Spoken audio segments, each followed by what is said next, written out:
Let's talk today about how to drop 20 kills. You know, 30 kills is very difficult to achieve, but 20 kills, that's achievable even by the average player. And I'm going to be showing you that today with another community member gameplay breakdown. Now, if you want your gameplay submitted, make sure you take a few seconds, join the Discord, and check the comments below on how exactly you can go about getting your gameplay reviewed. Let's get into it. So today we're going to be breaking down some gameplay that was submitted by CupppaJoe. Now, Kirk is a console player that has a 0.91 overall KD and a 0.97 KD in the last 7 days. Just as a reminder, the average Rebirth KD right now is a 0.96 to a 0.97, so Kirk is right around that average mark. Now for strengths, Kirk put none, and I want to address this because some of you do not give yourself enough credit. Kirk definitely has some things that he does well, definitely some things that he can do better, but some of you need to give yourself more credit where you can. In terms of weaknesses, can't hit high damage areas and aim is not very good. And then in terms of where Kirk wants to improve, we're looking at early game, centering in anticipation, movement, and just overall get more kills. So let's go ahead and jump into the gameplay breakdown.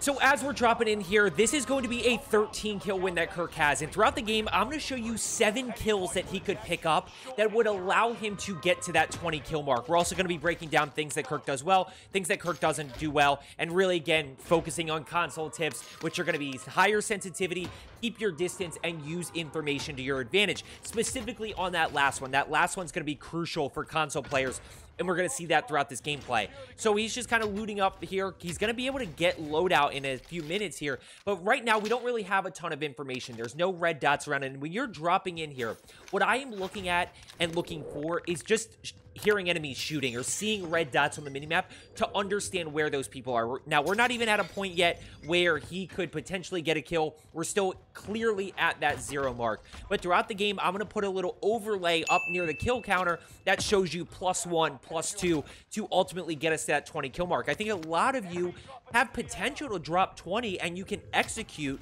You just got to take advantage a little bit more of actually putting yourself in situations, and it's not even an execution problem. It's just a matter of not playing aggressive and not capitalizing on information enough. Now, first things first, notice that there's some dots over this way. I want you to keep those in mind.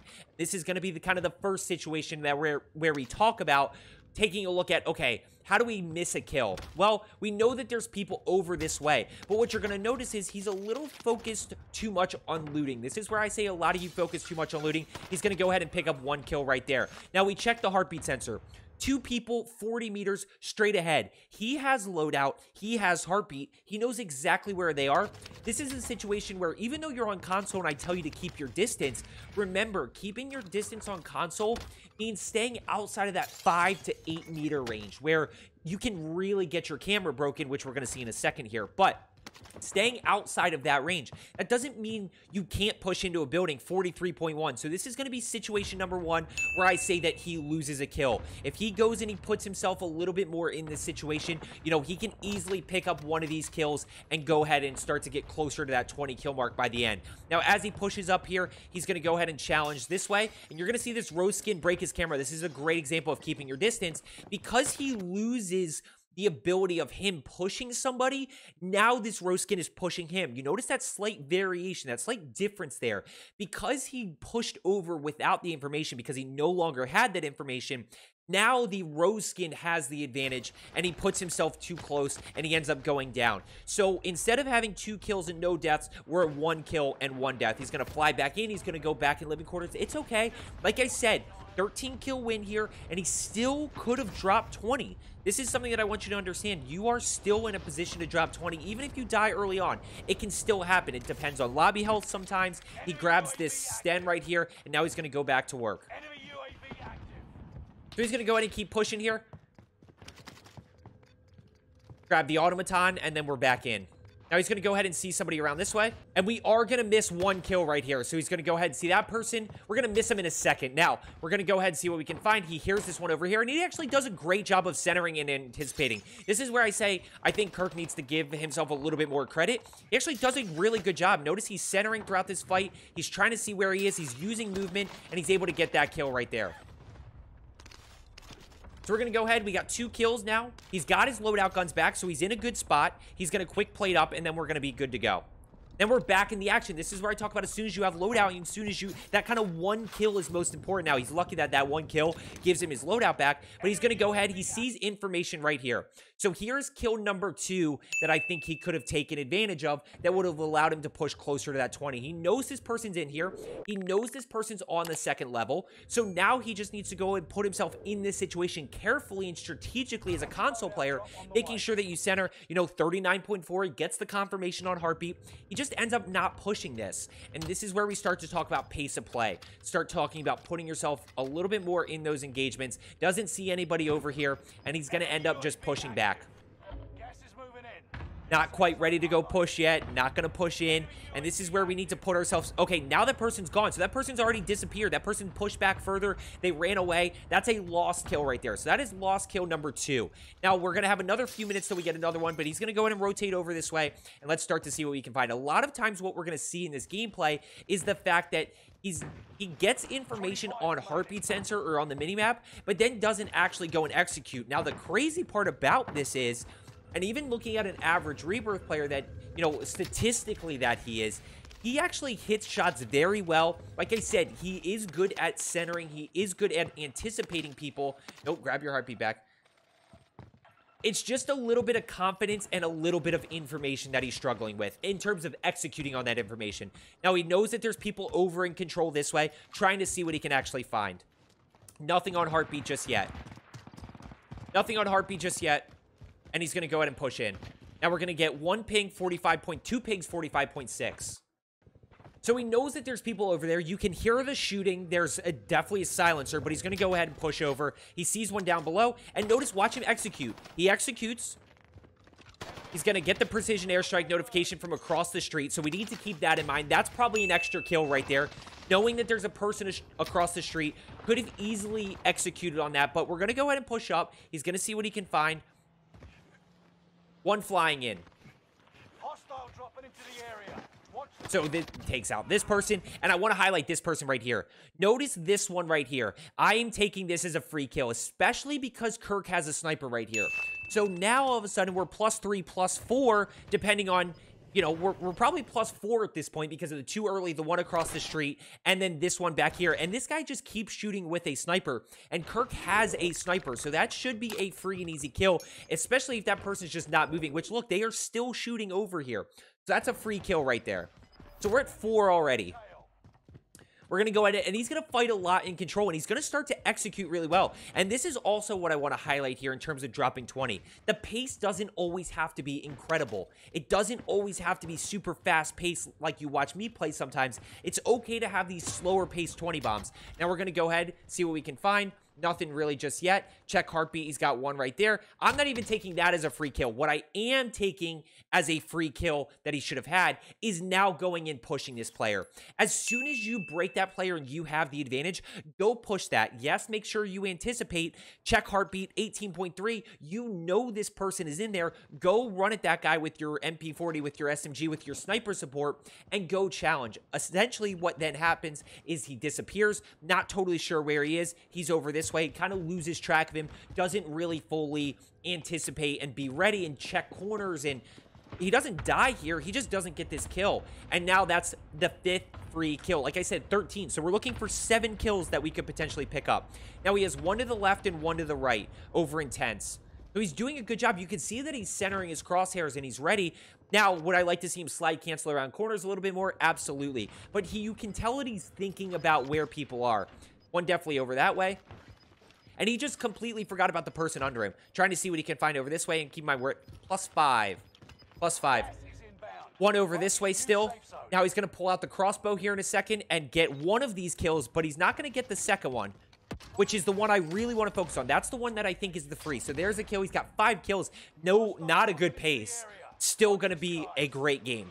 Still going to be a really good game with a potential for more. So he's going to get that kill right there. And he actually hits shots pretty well. This is where I think Kirk needs to give himself a little bit more credit, is he's able to get these kills. And it doesn't matter what the lobby is, because keep in mind, he's a .91 KD player, .97 KD player.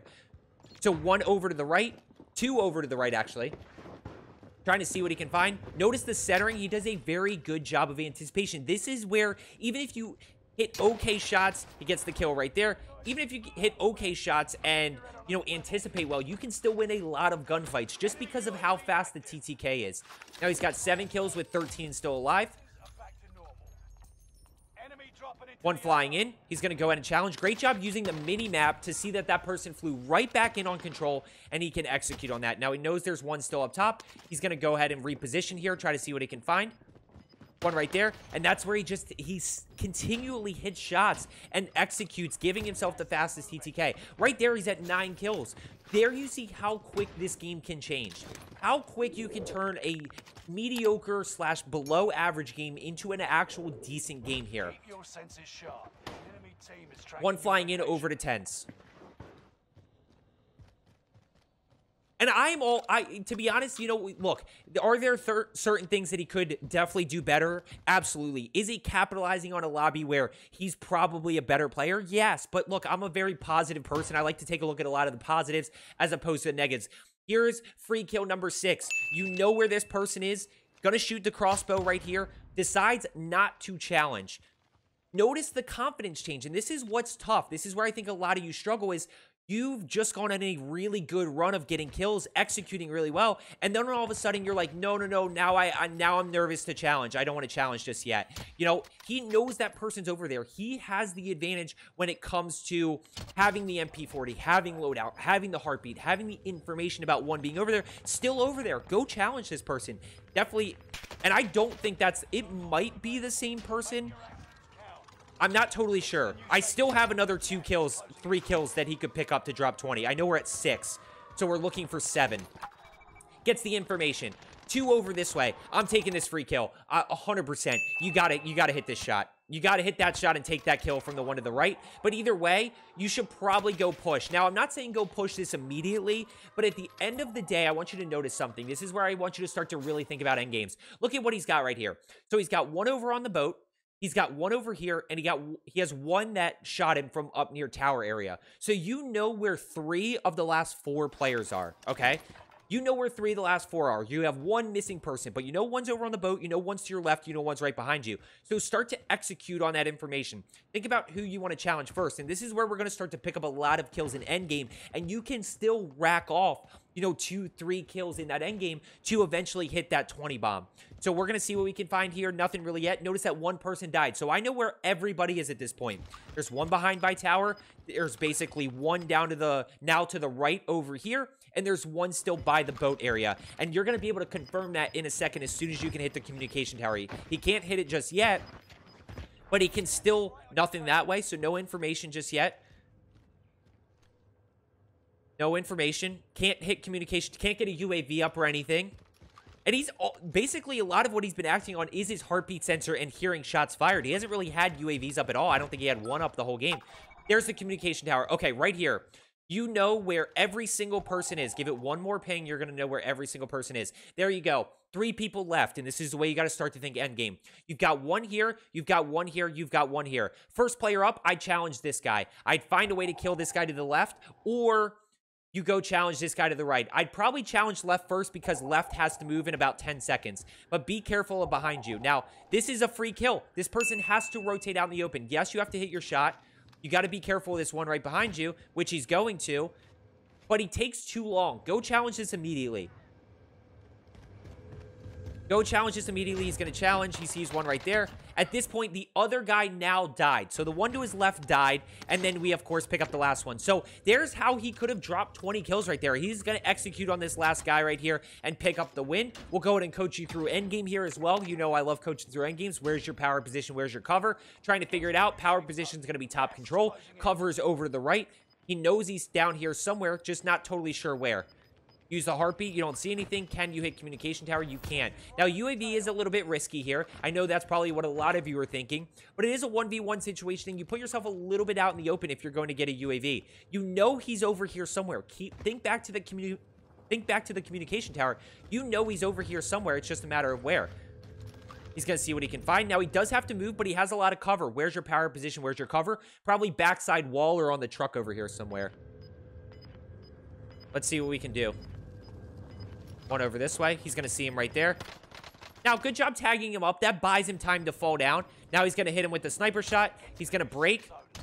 Or he gets the down with the sniper, and now he's going to go finish. So there's how he could have dropped 20 kills right there. I hope you found today's video helpful. Start to implement those into your gameplay, playing a little bit faster, using information, being a little bit more confident. As I always say, let's get better today, and I will see you tomorrow.